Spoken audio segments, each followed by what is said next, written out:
hemos titulado esta miniserie La lucha por la fe, porque el libro, la epístola, la carta de Judas realmente es un llamado a luchar por la fe. Estábamos viendo el día anterior que una vez identificado el autor de la carta, vimos quién era Judas, uno de los hermanos del Señor Jesús. Vimos también que él, Judas, se definía como un siervo de Jesucristo. Lo leemos en el primer versículo. Un siervo, un esclavo. Judas, en esta carta, no entra en temas doctrinales, ni siquiera en consejos sobre una vida cristiana, sino que es una clara advertencia ante la apostasía que ya está habiendo en la iglesia de hace 2000 años. En el primer versículo vimos que Judas se dirige a los receptores de la carta, a los cristianos, y ¿os acordáis de aquellos 3 calificativos en el primer versículo que se dirige a ellos y les dice: llamados, santificados y guardados? Se refiere a los cristianos. Vosotros sois llamados, santificados y guardados. 3 palabras muy importantes para definir la identidad del creyente. Tú, yo, somos llamados, santificados y guardados. Pero antes de entrar en el contenido de la epístola, vamos a leerlo. Hoy vamos a leer un fragmento. Vamos a leer a partir del versículo 2. Y antes de entrar en el contenido, vamos a ver lo que dice el segundo versículo. Pero antes vamos a leer, os pido vuestra colaboración. Vamos a leer desde el versículo 1 hasta el versículo, creo que será hasta el versículo 16. ¿Sí? Del 1 al 16. Y os voy a pedir, por favor, que leáis 2 versículos cada uno. Sí, por favor, puedes leer los 2 primeros 2 versículos cada uno. ¿Sí? En la versión que tengáis. Judas, siervo de Jesucristo y hermano de Jacobo, a los llamados, santificados en Dios Padre y guardados en justicia Jesucristo. Misericordia y paz y amor os sean multiplicados. Versículo 3 y 4. Amados, por la gran solicitud que tenía de escribiros acerca de nuestra común salvación, ha sido necesario escribiros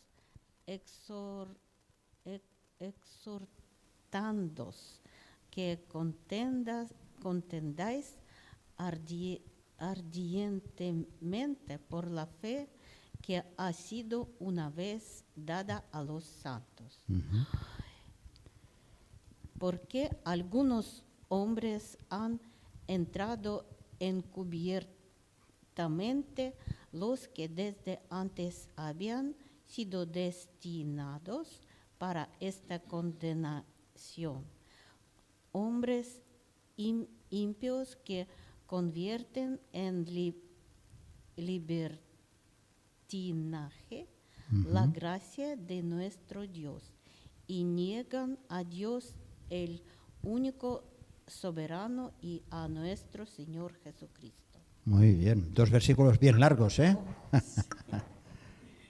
Mas quiero recordaros, ya que una vez lo habéis sabido, que el Señor, habiendo salvado al pueblo, sacándolo de Egipto, destruyó a los que no creyeron y a los ángeles que no guardaban su dignidad, sino que abandonaron su propia morada, los ha guardado bajo oscuridad, en prisiones eternas para el juicio del gran día.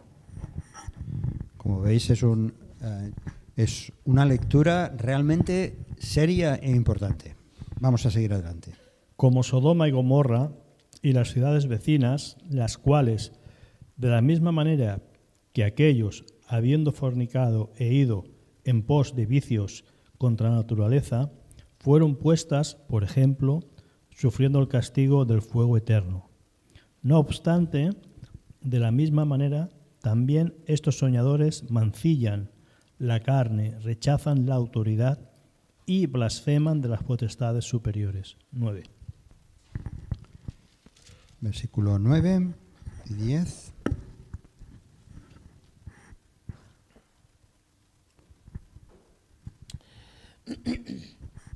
Ni tan sols l'arcàngel Miquel, quan platejava amb el diable discutint sobre el cos de Moisès, no es va atrevir a pronunciar contra ell sentència injuriosa.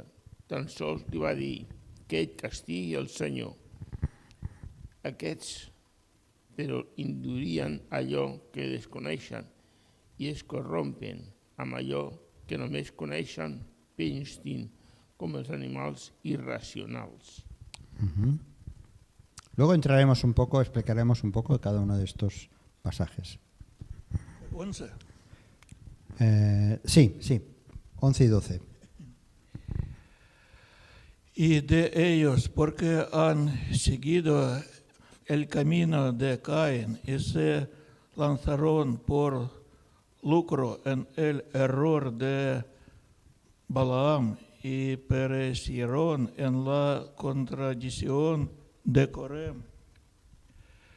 Estos son manchas en vuestros ágapes que comiendo impúdicamente con vosotros se apacientan a sí mismos. Nubes sin agua, llevadas de acá para allá por los vientos, árboles otoñales sin fruto, 2 veces muertos y desarraigados. Muy bien. Fieras ondas del mar que espuman su propia vergüenza, estrellas errantes, para las cuales está reservada eternamente la oscuridad de las tinieblas. De estos también profetizó Enoc, séptimo desde Adán, diciendo: He aquí vino el Señor con sus santas decenas de millares, para hacer juicio contra todos y dejar convictos a todos los impíos de todas sus obras impías que han hecho impíamente y de todas las cosas duras que los pecadores impíos han hablado contra él. Estos son murmuradores, querellosos, que andan según sus propios deseos, cuya boca habla cosas infladas, adulando a las personas para sacar provecho. Bien, es un pasaje realmente serio, así que tener paciencia porque en los próximos minutos vamos a intentar, a veces la palabra de Dios a veces es pan dulce y otras veces es pan duro de masticar, ¿vale? Este es un pasaje de aquellos que dice cosas muy serias y muy importantes. Pero bueno, vamos a ver si podemos meditar en algunos de estos aspectos. En primer lugar, el versículo más corto que le ha tocado leer a Vladimir, misericordia y paz y amor os sean multiplicadas.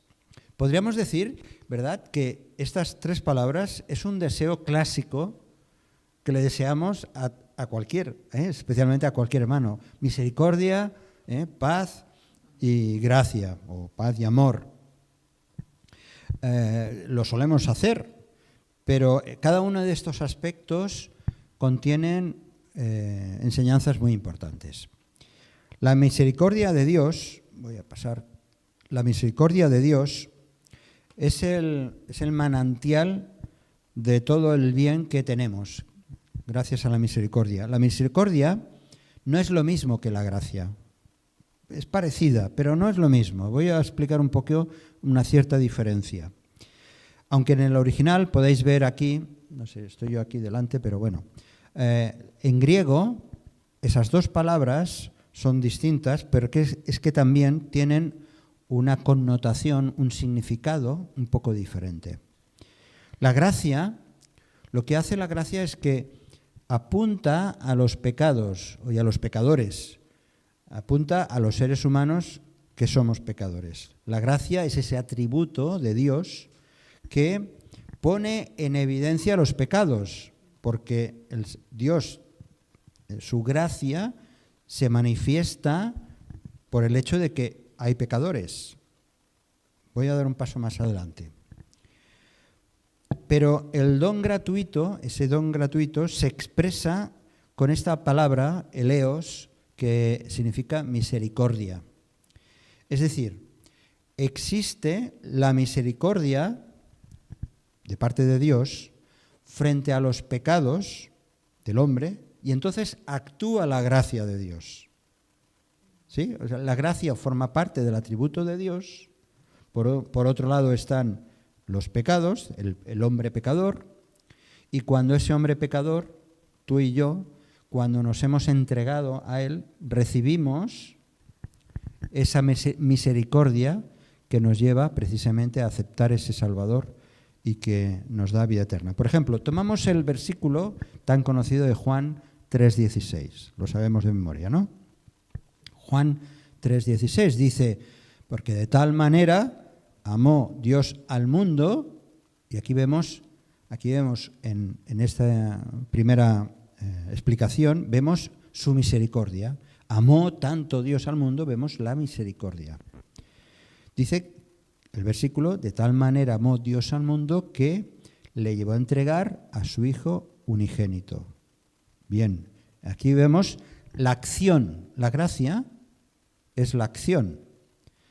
Y le llevó a Dios, por su misericordia, a actuar en favor del pecador, a favor del pecador. Dice, para que el mundo, a través de Jesucristo, pueda ser salvo. O sea que, vamos a ver, esto cuesta un poco de masticar. La gracia de Dios debe actuar primero ante los pecadores. La gracia está ahí. Y prepara el camino para que el pecador se arrepienta. Y entonces recibe los beneficios de la misericordia de Dios. ¿Sí? Es un poco complicado, pero nos da un poco la idea, un poco de distinguir.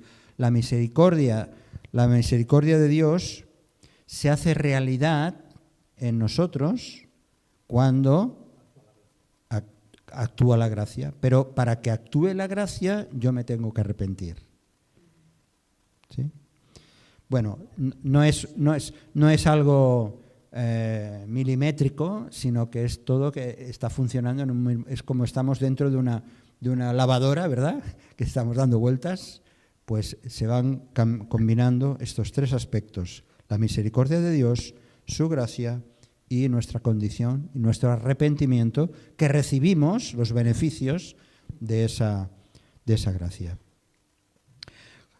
Y como consecuencia de eso, volviendo al versículo de misericordia y paz, como consecuencia de eso recibimos la paz, una paz por haber obtenido la misericordia de Dios. Y es una paz, no solamente es una paz con Dios, porque estábamos ofendiéndole, alejados de Dios, sino además es una paz que podemos experimentar de manera interna, íntima, personal. Por fin tengo paz. Este próximo domingo vamos a enfocar el culto, vamos a enfocar a testimonios, y os voy a pedir a algunos de vosotros que participéis compartiendo vuestro testimonio de cómo conocisteis a Jesús. Y eso trajo paz, tranquilidad para vuestra vida y sobre todo la salvación, ¿no? Dice el apóstol Pablo, justificados pues por la fe tenemos paz para con Dios, por medio de nuestro Señor Jesucristo. Paz en uno mismo, pero también, sobre todo, paz con Dios. Y eso es resultado de la gracia actuando en el pecador. Y porque esa gracia actúa en el pecador, podemos recibir la misericordia de Dios, el perdón de Dios. Y de la paz brota el amor.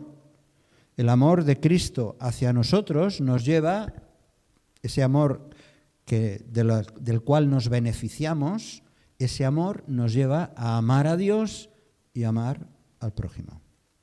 Es todo un proceso, ¿verdad? Bueno, aquí Judas está deseando a los hermanos, les está deseando ese deseo que nosotros queremos para otros, de misericordia, paz y amor, o sean, dice, multiplicados, que podamos ser abundantes en todo eso. Bien, ahora vamos ahora al meollo de la carta. En primer lugar, Judas justifica esa carta. Pero antes de entrar en los detalles, Judas, él sienta la razón, quiere dejar clara la razón por la cual escribe esta carta tan seria. Y primero lo que hace es reconocer a sus lectores que son amados. Versículo 3. Versículo 3 dice, amados. ¿Amados por quién? Amados por Dios. Esta viene a decir que es una expresión cariñosa a quien se está dirigiendo. Vosotros sois amados por Dios.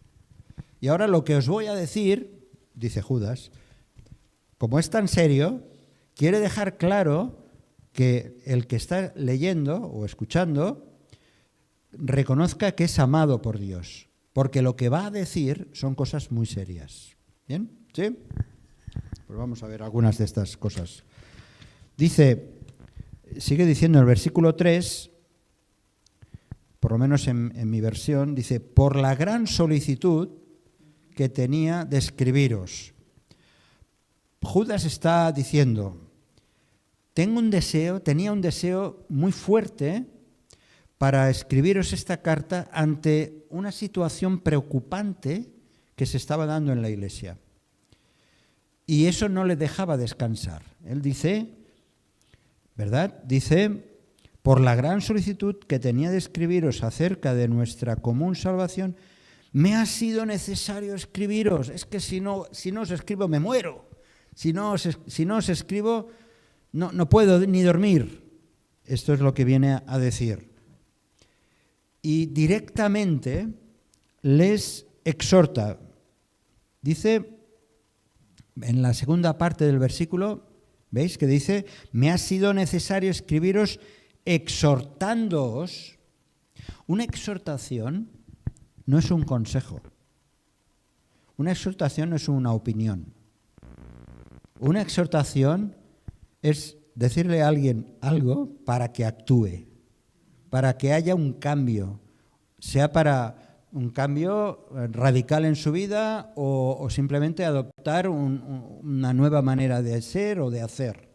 Una exhortación hay que tomarla en serio. Claro, porque muchas veces lo hacemos así un poco tan suave que ni es una exhortación, ¿no? Pero exhortación es decir, oye, tienes que hacer esto porque esto, si no haces esto, vas a ir a peor, por ejemplo. ¿Ya? Exhortar es querer que pases a la acción y que va a ser bueno para ti. Eso es una exhortación.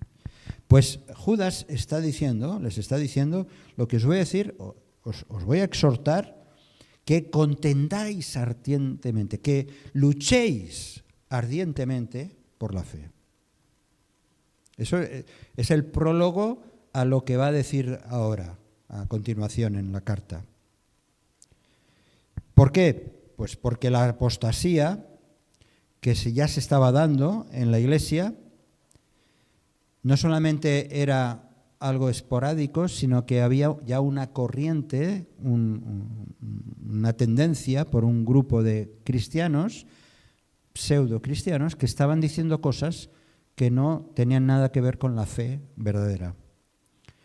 Y lo que hace Judas ahora mismo es como dar un puñetazo encima de la mesa. ¡Ey, hermanos! Estar atentos, que tengan tengan en cuenta que hay falsos maestros, apóstatas, que van a poner a prueba vuestra fe. Hace 2000 años de esto, más o menos. Hace 2000 años, sí. Pero esa contienda dice que hay que defenderse ardientemente, no ser tibios, no dejar pasar, no decir, bueno, no pasa nada, sino realmente tomar posición sin templanzas, sin contemplaciones, sin dejar que la brecha que se introduzcan en las iglesias o en cualquier iglesia, enseñanzas falsas, estropeen la fe de los creyentes.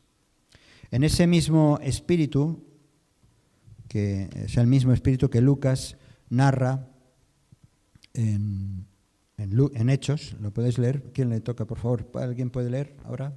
El micrófono, ¿dónde está? Pasáis por aquí, por favor. Hechos, capítulo 2, versículo 42. Hechos de los Apóstoles, capítulo 2, versículo 42. Está describiendo a los primeros cristianos.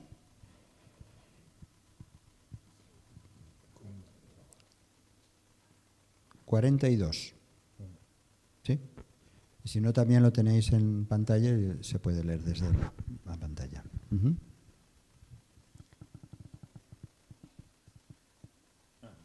Sí. Y perseveraban en la doctrina de los apóstoles, en la comunión unos con otros, en el partimiento de pan y en las oraciones. Muy bien. Solamente un consejo: cuando cogéis el micro, cogerlo así, porque si lo cogéis por aquí hace ruido, no hay buena... ¿Vale? Por aquí, que no toque esto. Gracias. Gracias. Bien.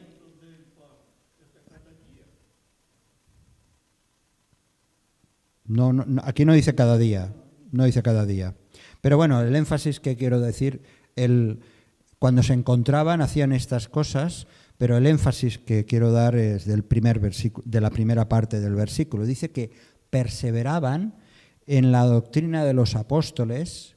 Qué importante era mantener las enseñanzas de los apóstoles en esos primeros cristianos. ¿Sí?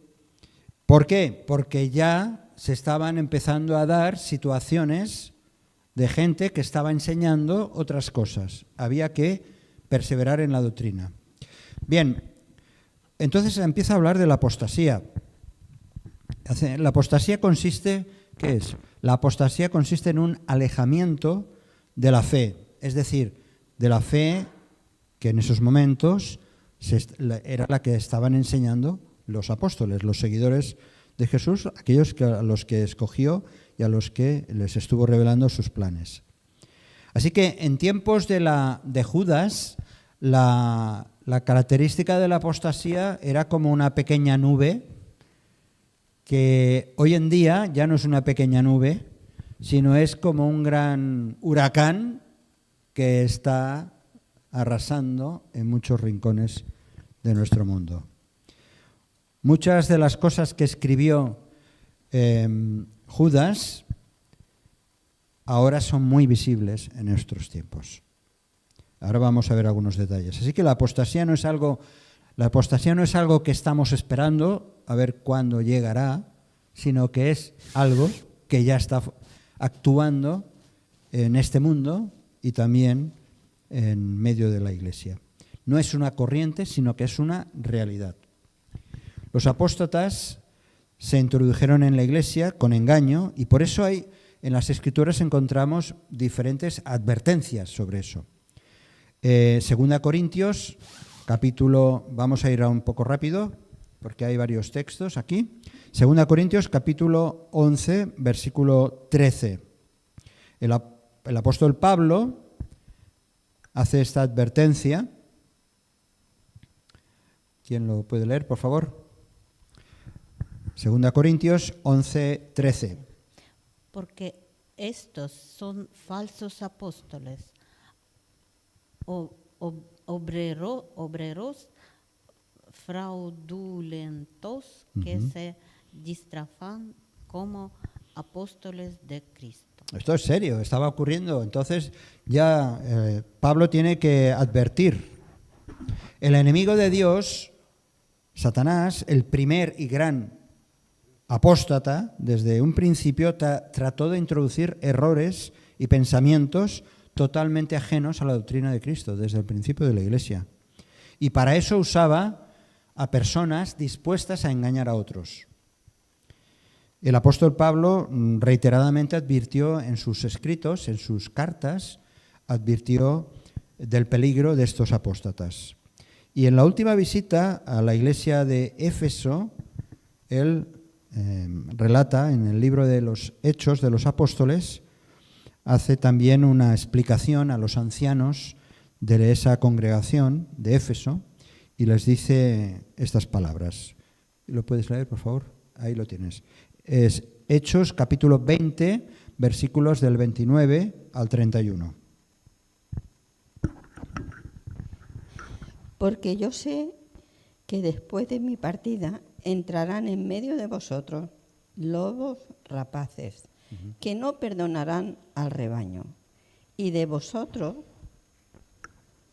mismos se levantarán hombres que hablen cosas perversas para arrastrar de sí a los discípulos. Por tanto, velad y acordaos que por 3 años de noche y de día no he cesado de amonestar con lágrimas a cada uno. El consejo de él es velad, estar atentos, estar despiertos, cuidad, porque hay, como dice en medio de vosotros, lobos rapaces que no perdonarán al rebaño. Y se levantarán hombres así que harán cosas perversas.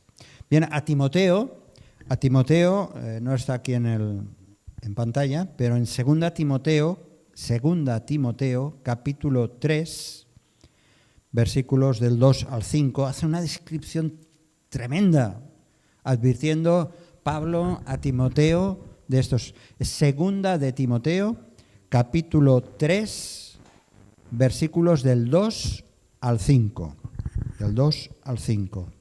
Porque habrá hombres amadores de sí mismos, avaros, vanagloriosos, soberbios, blasfemos, desobedientes a los padres, ingratos, impíos, sin afecto natural, implacables, calumniadores, intemperantes, crueles, aborrecedores de lo bueno, traidores, impetuosos, infatuados, amadores de los deleites más que de Dios, que tendrán apariencia de piedad, pero negarán la eficacia de ella. A estos evita. Fijaos que es una descripción terrible, ¿no?, de hombres de estas características. Y dices, ¿estos están aquí también? Pues claro, están por todas partes. Ahora se ve más que nunca, ¿verdad? Como decía antes, era una nubecita hace 2000 años y ahora es un huracán. Bien, el apóstol Pablo advirtió acerca de esta cuestión en otro momento también. El apóstol Pedro también advirtió sobre esta cuestión. Y leemos en 2 de Pedro, capítulo 2, 2 de Pedro, capítulo 2, versículo 1. ¿Quién lo lee, por favor? 2 de Pedro, capítulo 2, versículo 1. Pots llegir-ho, sí, sisplau. Així com entre el poble d'Israel hi hagué falsos profetes, també entre vosaltres hi haurà falses mestres que introduiran doctrines de perdició. Aquests homes negant al Senyor que els ha rescatat sabran una perdició que no trigará. Esta clase de hombres al final dice que negarán al Señor. Bueno, es curioso. Entonces, ¿en qué consiste básicamente la denuncia de Judas? En que esta clase de hombres pervierten la gracia de Dios, esa gracia que que estábamos recordando al principio, y algo muy importante, dice, y niegan a Dios y a Jesucristo.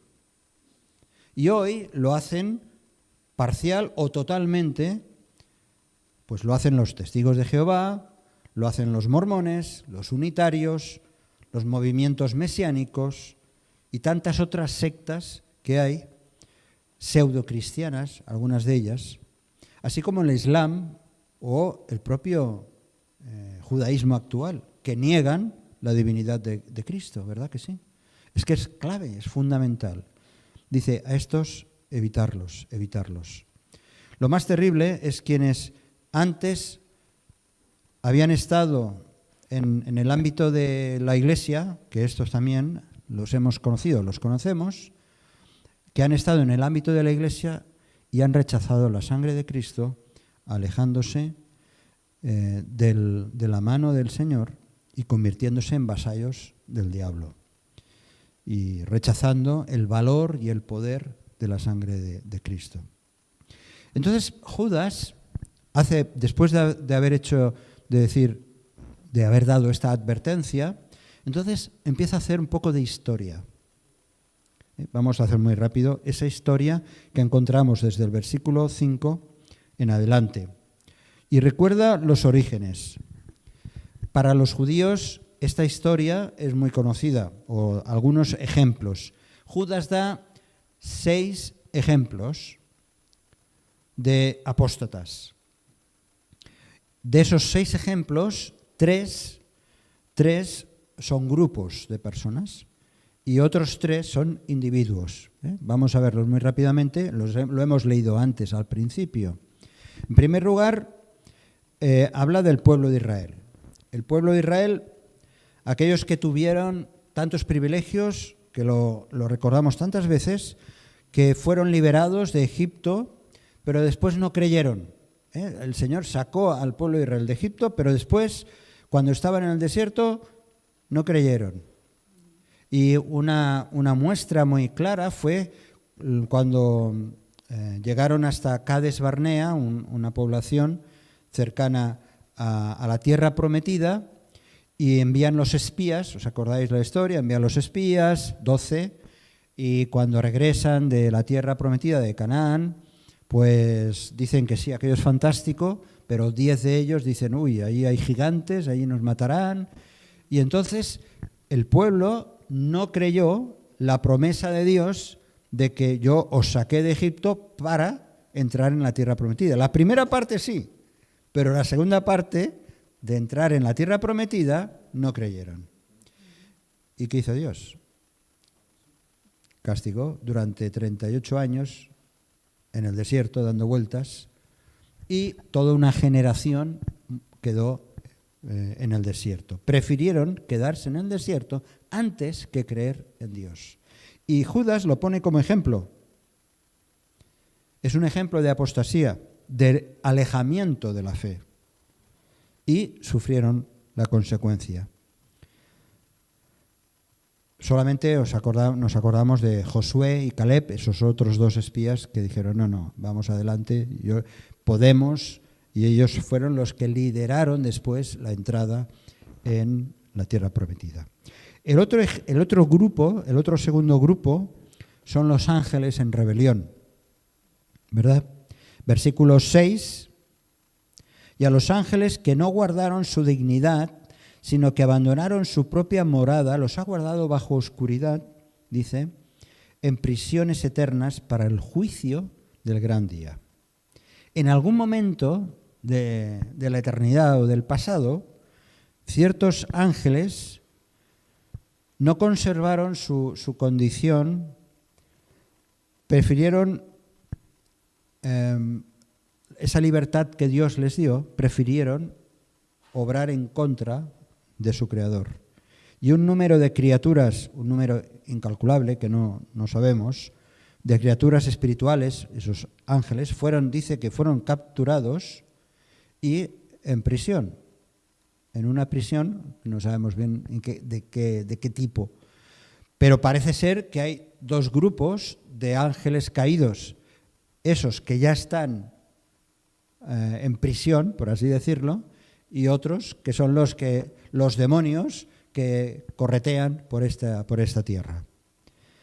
Así que aparentemente, y lo sabemos con certeza, hay ángeles caídos que están presentes y que su función es obedecer a su jefe, que es Satanás, y ir en contra de la Iglesia y en contra, en definitiva, de este mundo. Pero el pasaje habla del futuro, ¿verdad? Habla del futuro del gran juicio.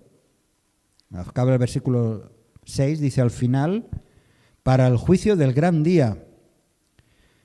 Bien, Apocalipsis capítulo 20, versículo 10 nos habla algo acerca de esto. Apocalipsis capítulo 20, versículo 10.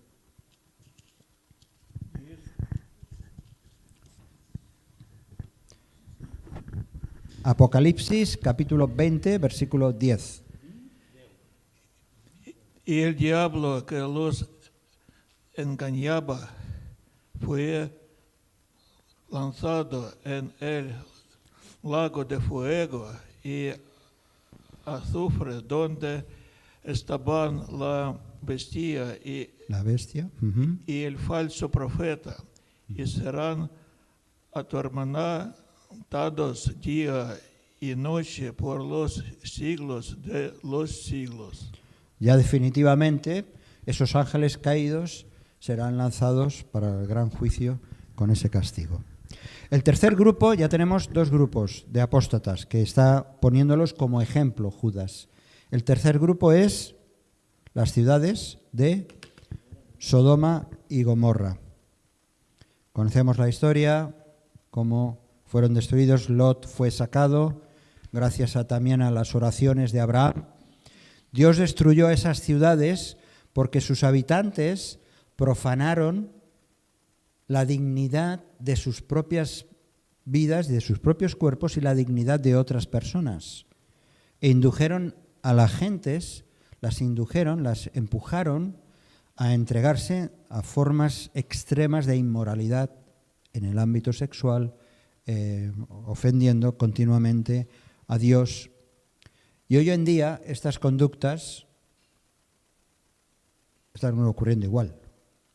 Estas conductas inmorales, pecaminosas, se consideran muchas veces normales o justificadas, ¿verdad? O incluso hay mucho mercado para favorecer el ejercicio de todas estas inmoralidades. Así que Satanás, el enemigo de Dios, está haciendo una buena labor adoctrinando a muchas personas a que tengan un nuevo vocabulario o un pensamiento totalmente caído y alejado de Dios. Así que no ha cambiado el pecado, no ha cambiado para nada desde hace 2000 o 3000 o 4000 años atrás. Una breve conclusión de estos tres grupos. Fijaos en el versículo 8. El versículo 8. Yo creo que este versículo viene a resumir muy bien esto que estamos viendo. Dice el versículo 8. Dice, no obstante, de la misma manera también estos soñadores, estos que imaginan, dice, mancillan la carne, rechazan la autoridad y blasfeman de las potestades superiores. Tres cosas. Dice que esta manera de actuar, estos apóstatas, hacen tres cosas. En primer lugar, dice, mancillan la carne, es decir, la degradación del ser humano en todos los ámbitos, desde lo sexual a lo moral. Una auténtica degradación del ser humano. Es triste porque lo estamos viendo de una manera muy visual. En segundo lugar, dice, rechazan la autoridad. Hay un desprecio hacia la autoridad y eso lo vemos, ese desprecio a la autoridad, ya yo diría que es casi genética, ¿no? Está en el hogar, está en las relaciones personales, esa falta de autoridad se da entre los países y, por supuesto, muchas veces también en la Iglesia. Y en tercer lugar, dice, blasfeman de las potestades superiores. hay un rechazo frontal al poder divino, negándole honra y sumisión. Tres aspectos que los podemos ver, que tres comportamientos que son actuales y que los vemos de una manera tan real en nuestras vidas o en este mundo. Bien, y sin embargo Judas estas tres cosas los presenta como si fuera una amenaza para la Iglesia. Por eso al principio les dice, cuidaos, os exhorto a que estéis atentos a estas cosas. En la Iglesia se estaban introduciendo falsos maestros, críticos de la enseñanza, de la doctrina de los apóstoles. Y es curioso porque la Iglesia, no sé si estoy de acuerdo conmigo, la Iglesia, cuanto más sufre, es cuando el problema es desde dentro. Porque hay problemas desde fuera, como tantas veces hablamos, ¿no? Cuando hablamos de la Iglesia perseguida, esos son problemas que vienen desde fuera, ¿no? Por ejemplo. Pero cuando estos problemas se dan dentro de la Iglesia, entonces la Iglesia sufre más. Sufre más. Por eso Judas aquí es muy serio y está diciendo cosas tan importantes, que contemplemos el evitar la destrucción de la Iglesia desde dentro, y no es una tarea menor. No es una tarea menor. Bien, vamos adelante. Faltan todavía 3 casos más, tres ejemplos más que pone Judas. Primero ha sido 3 ejemplos de grupos y ahora Judas da 3 ejemplos de personas. Pero antes, en el versículo 9, da un dato interesante. Dice, versículo 9, habla de esta lucha que tuvo el arcángel Miguel, una lucha que tuvo, que bueno, no sabemos de dónde Judas sacaría esta información. Como os decía el martes pasado, hay muchos textos que son apócrifos o textos históricos que manejaban en aquel entonces. Algunos han quedado todavía, por ejemplo, en la Iglesia, en la Biblia de la Iglesia Católica, esos libros apócrifos. Bueno, aquí Judas habla de esta lucha de Satanás con el arcángel Miguel por el cuerpo de Moisés. Dices, ¿para qué? ¿Para qué? ¿Por qué esa lucha? ¿No?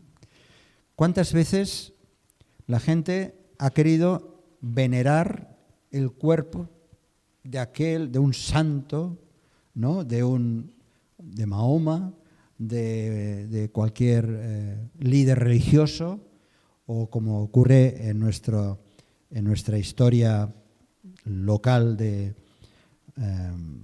nuestro país, en mi pueblo, donde ahora estamos viviendo. Hace pocos días sacaron a pasear restos de un beato, de un santo, ¿no? ¿Y por qué? ¿Por qué el arcángel Miguel se opuso a esa disputa con Satanás? Porque sabía muy bien en aquel entonces, si el cuerpo de Moisés, el Señor no quiso, cuando murió Moisés, no quiso que se supiera dónde estaba enterrado, para que no fuera venerado ni siquiera por el propio pueblo de Israel. Porque si no, hoy habría, como en la Meca, habría un lugar, y aún pasa, ¿qué pasa ahora mismo en Jerusalén, ¿no? Donde hay la tumba de Jesús, ¿no? Y el negocio que hay alrededor de todo eso, ¿no? Hay una parte de sentimientos que para el creyente fiel y verdadero pues se siente próximo a ese lugar, pero realmente no se puede ir a adorar un lugar aparte de que no existe el cuerpo, evidentemente. Bien, esa lucha estaba promovida también, o ese querer evidenciar, discutir sobre estas cosas, para los apóstatas siempre les va muy bien hablar de cosas que ni siquiera ellos pueden entender, ¿no? Por eso dice, versículo 9, dice, no se atrevió a proferir juicio, dice, versículo 10, dice, pero estos blasfeman de cuantas cosas no conocen. O sea, se ponen a hablar de lo que no saben y generan ahí discusiones. Dice, las que por naturaleza conocen se corrompen como animales irracionales. Se ponen a discutir como si fueran animales que no tienen entendimiento. Y hace esta advertencia. Bien, a continuación muestra otra vez 3 ejemplos. El primer ejemplo lo tenemos con Caín. Versículo 11. El asesino Caín. Ya sabéis, el hijo de la primera pareja, Adán y Eva. Caín era un hombre religioso. Era un hombre, lo que la Biblia llama un hombre natural, es decir, un hombre no espiritual. Él era religioso por sí porque también ofrecía sacrificios a Dios, pero él no utilizó la sangre, que era el símbolo, del futuro símbolo de lo que iba a representar el sacrificio de Cristo por nosotros. Él se rebeló, Caín se rebeló, rechazó acercarse a Dios como él lo había establecido por medio de la sangre, y por eso acabó matando a su hermano. Estaba lleno de orgullo, de soberbia, de autosatisfacción, de autojustificación, y es una descripción muy clara de un apóstata. Hoy en día se considera una persona moderna, liberal, que no acepta órdenes ni acata leyes más que las necesarias para ser aceptado en la sociedad. Pero al mencionar a Caín, Judas, inspirado por el Espíritu Santo, quería transmitir esa rebelión natural del ser humano, que se rebela ante los acuerdos, las leyes de parte de Dios. Luego cita a Balaam, la codicia de Balaam. Judas continúa diciendo que, dice, se lanzaron, estos apóstatas se lanzaron, versículo 11, por lucro en la... Sí puede... Se lanzaron por lucro en el error de Balaam y perecieron en la concentración de Coré, en la contradicción de Coré. Primero lugar, la codicia de Balaam. Balaam, rápidamente, estaba dominado por la codicia. Eso lo encontramos en el libro de Números. Estaba dominado por la codicia. La codicia es una forma de idolatría. Él era lo que vendría a ser un predicador pagado. Y él quiso aprovecharse y sacar dinero de ese don que Dios le había dado, lo cual, eso al final fue su propia ruina. Sin embargo, una persona puede buscar otra cosa que no sea el dinero. A lo mejor una persona busca prominencia, busca popularidad, busca fama, ambiciona el aplauso, una posición importante, y hay muchos que se colocan en el mismo camino de Balaam, queriendo el reconocimiento y haciendo lo que mejor quieren, ¿no?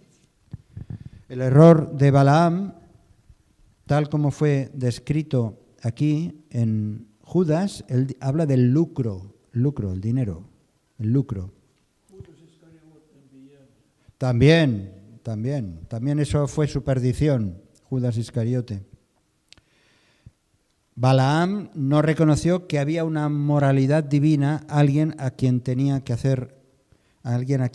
obedecer, y el Antiguo Testamento enseña que Dios puede mantener y hacer cumplir o respetar su autoridad, porque Él es justo, el Señor es justo.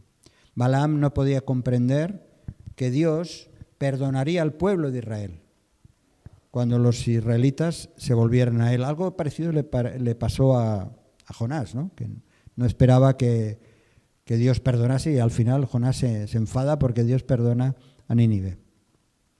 Bien, el tercer caso El tercer caso, ¿puedes revisar? Ya. El tercer caso es la rebelión de Coré también. Y vamos acabando también este estudio. Coré encabezó una rebelión contra Moisés. Lo leemos eso en Números capítulo 16. Él había llegado a la conclusión, Coré, que Moisés no era la única persona que Dios había puesto como líder. Y él se rebeló contra la autoridad que Dios había establecido. Coré, vamos adelante.